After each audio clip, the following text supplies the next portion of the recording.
you guys, welcome back to my channel and welcome to part 4. We have made it to the end of my Genie Plus with a Toddler series. Today we are finishing up with Animal Kingdom. Now this strategy is going to be a little bit different than the other parks that I've shared, only because I truly feel like Animal Kingdom really is the one park that you could skip Genie Plus with, especially with little ones. But for the sake of this video, I am going to share what my strategy would look like if we were to use Genie Plus. And I think the one benefit of using Genie Plus at Animal Kingdom is that you could really condense this to a half-day park as compared to without Genie Plus. I probably would come back after nap time and finish out the day, and this would be a full park day at Animal Kingdom. But again, because we're utilizing Genie Plus and I'm going to be sharing this strategy, we really are able to condense everything into a half day. So come nap time, we're going to call it a day because we're able to pretty much accomplish everything with Genie Plus. So that's one benefit of using Genie Plus at Animal Kingdom, is you can really pack more in to a shorter amount of time and you don't have to factor in a full park day at Animal Kingdom. So I'm really excited to share this with you guys. Let's go ahead and dive in. Okay, so Animal Kingdom is another park that has quite a few attractions that are not toddler friendly. You've got Flight of Passage, Expedition Everest, Kali River Rapids, Dinosaur. So it really narrows it down to just a couple of attractions and a couple of shows that your little ones can enjoy. And then everything else that you're able to do at Animal Kingdom with little ones, you really don't need Genie Plus for. So all of the walking trails to see all of the animals, you've got the train ride over to the conservation station where you have the petting zoo. So quite a few things that you don't need Genie Plus for that you could enjoy with your little ones. But when we're talking specifically about Genie Plus, there still are a handful of things, and I'm going to share how you can utilize Genie Plus to really pack everything into a very full morning and really get your money's worth to be able to enjoy Animal Kingdom with a toddler. So jumping right into the strategy, we are going to start at 6:45, purchasing Genie Plus, just like we have in all of our other park strategy videos in this series. So we have Genie Plus already purchased and ready to go. That way we have a few extra minutes to kind of gear up to make that first lightning lane selection at 7 a.m. So 7 a.m. is going to roll around, and the first thing that I'm going to go for is the Kilimanjaro Safari. Now this is one that does go quick. It is pretty popular because it is baby and toddler friendly. So another reason I'm going to pick this for first thing in the morning is because it is an outdoor attraction. And so if you wait to do this ride later in the afternoon, it is sweltering hot outside. And so if you're able to do this first thing in the morning before the heat of the day really hits, it's going to be way more enjoyable. So I'm going to go ahead and do that one first thing in the morning while the weather is at its coolest.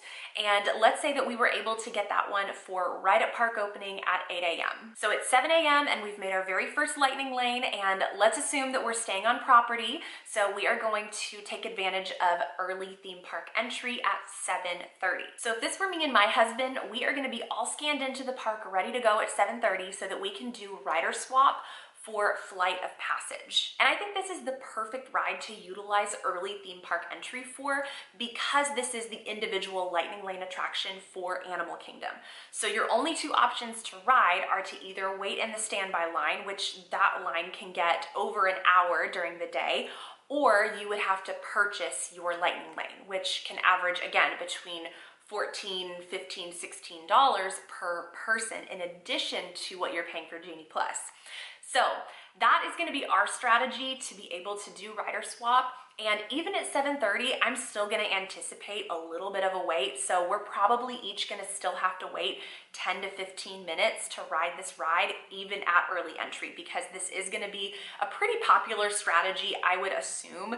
And most people are going to go for Flight of Passage right at park opening. So that's why I would be ready to go already there at 7:30, not parking at 7:30 or getting on your bus at 7:30. Like, you are in the park ready to ride the ride at 7:30. So we're going to get there probably by 7 if this is going to be our strategy. So In order to be able to do rider swap here, I'm gonna assume, again, that we're each having to wait 10 to 15 minutes. So this will take up the majority of our early theme park entry time, which is honestly totally fine. So we'll plan to use that whole 30 minutes to use rider swap for Flight of Passage. And then at 8 a.m., the official park opening time, we are gonna head to our first lightning lane at Kilimanjaro Safari. And right when we scan in, we are then going to book our next lightning lane. So I've mentioned this in all of my strategy videos with Genie Plus, but I'm not even gonna wait until we have exited the ride or anything like that. I am going to be booking that next lightning lane right when we scan in as I'm walking onto the ride. So the next lightning lane I'm gonna go for is the Minnie and Mickey meet and greet. So let's say that I was able to get that one for 9:30. So that one is gonna be another pretty popular one, but I opted to do Kilimanjaro Safari first, again, just because of the weather, because it can get so hot. This is a really good one to knock out first thing in the morning at 8 a.m. while it's still kind of cool. I mean, it's still gonna be hot, but at least it's not like crazy hot, drenched in sweat hot. So let's say, again, we were able to get Minnie and Mickey for 9:30. And that ends up giving us the perfect amount of time to grab a coffee, do a quick stop at the baby care center, do a quick service breakfast, something, you know, grab and go. It gives us a good solid hour before our next lightning lane, especially because we did have such an early morning and we left to be at Animal Kingdom right at 7 a.m. So, you know, by 8:30, everyone's gonna be hungry, ready for breakfast and, you know, ready for a break. So that's gonna be the perfect break for a trip to Starbucks and the baby care center. So now it's 9:30 and we are able to scan in to our next lightning lane to meet Minnie and Mickey. And again, I'm gonna be ready to book my next lightning lane right when I scan in at 9:30. So while we're in line to meet Minnie and Mickey after we've scanned in, I'm gonna go ahead and make my next lightning lane for Festival of the Lion King. Now, I touched on this in my Hollywood Studios strategy, but the topic of utilizing lightning lanes on shows, it's definitely not necessary, but when you specifically have a toddler, it's really nice to have priority seating and not risk being in the very back row and your little one not being able to see what's going on.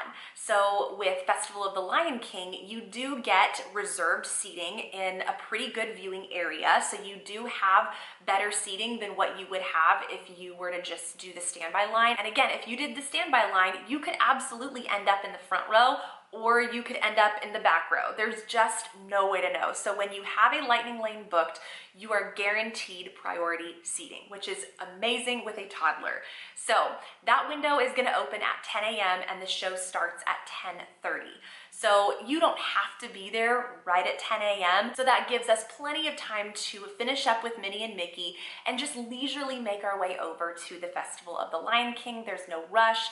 That way, if we need to do another baby care center stop or another bathroom break or a coffee refill, you know, whatever it is, there's just no rush. So this gives us plenty of time and then we're ready for the show at 10:30. But whenever we scan in, let's say we scanned in at 10:15, so we're still early, but then we're able to make our next lightning lane as soon as we scan in. So the next lightning lane I'm gonna go for is the Finding Nemo show. And the next show available is at 11:30, which we can actually scan in at 11. So that works out perfectly because the Festival of the Lion King show starts at 10:30 and will end at 11. So that gives us plenty of time to make it over for the 11:30 show. So now it's 11 a.m. The Festival of the Lion King show has concluded and we are now making our way over to the Finding Nemo show. And let's say we get there around 11:15 and the show starts at 11:30.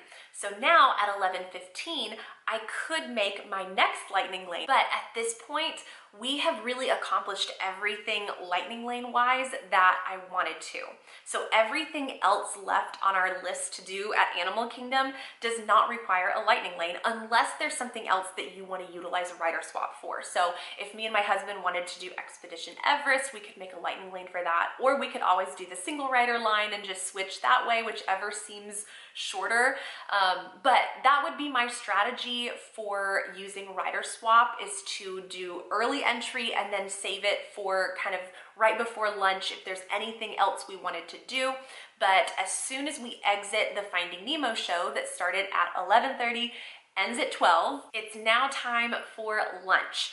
So a couple other things that I wanted to do are in Dino Land. So we're gonna go ahead and just grab a quick service lunch over in Dino Land. They have some pizzas and chicken nuggets and, you know, just kind of your standard quick service food, but this is a great option for toddlers.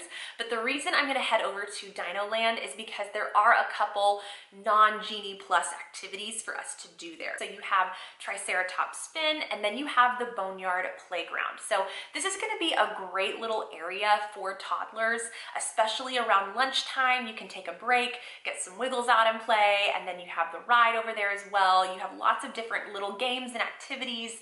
So this is a great place to grab lunch, grab an ice cream, just some drinks, cool off, kind of whatever you need to do. And this is kind of where we'll end up capping our day. So let's say by 1 o'clock we wrapped up lunch and my toddler was able to play a little bit in the Boneyard Playground.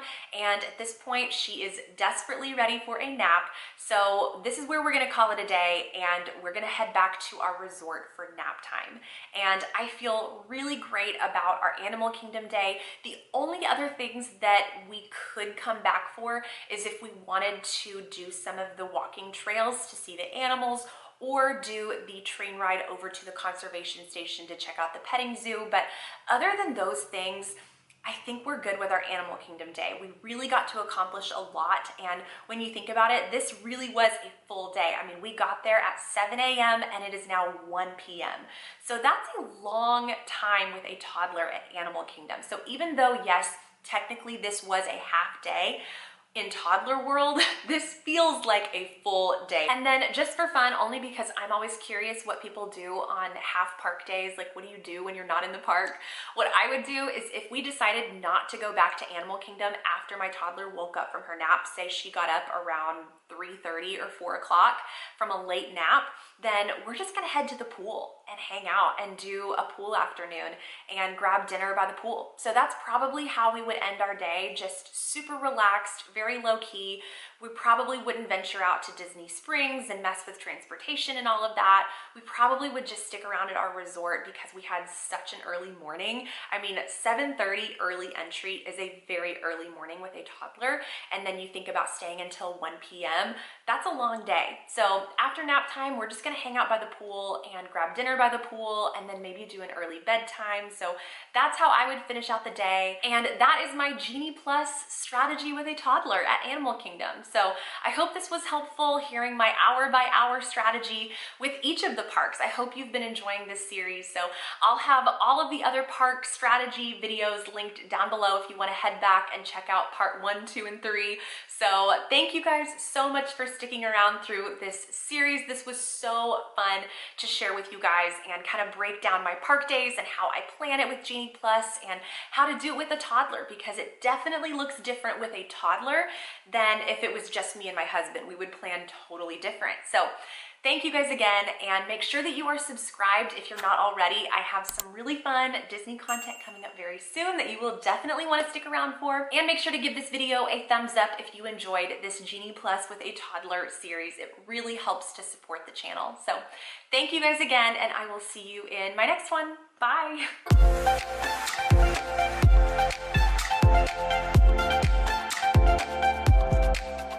Thank you.